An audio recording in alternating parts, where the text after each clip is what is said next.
Speak about the protests intensifying. Remember, these are pan-India protests. To tell us what's happening on ground zero, all our reporters are joining us from various cities. In fact, Neha Hebale from Bengaluru, Nikhil Rakwani from the national capital, Shreya Mondal from Kolkata, and Shrishti Atkare from Mumbai.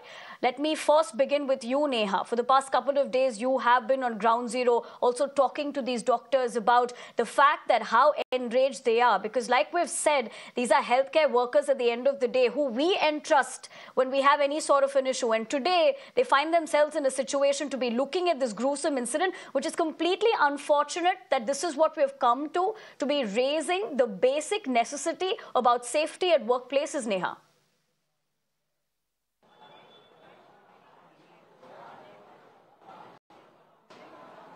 Well, that's absolutely right, Nivedana. Of course, at the Nimhans Hospital too in Bengaluru, we're of course seeing the manner in which the doctors have been on strike over here.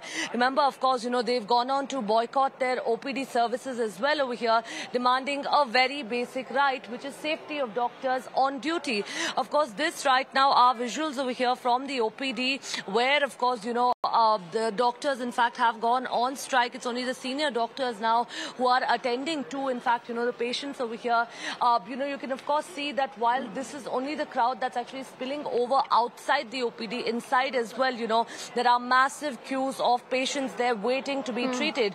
While the doctors have apologized to all of their patients that this is how they're having to actually ask for their demands, we'll, of course, really have to wait and see, Nivedana, because, this is, of course, just one part of the OPD. You can see the manner in which patients, of course, all around the hospital over here, just waiting that, doctors would, of course, come and attend to them.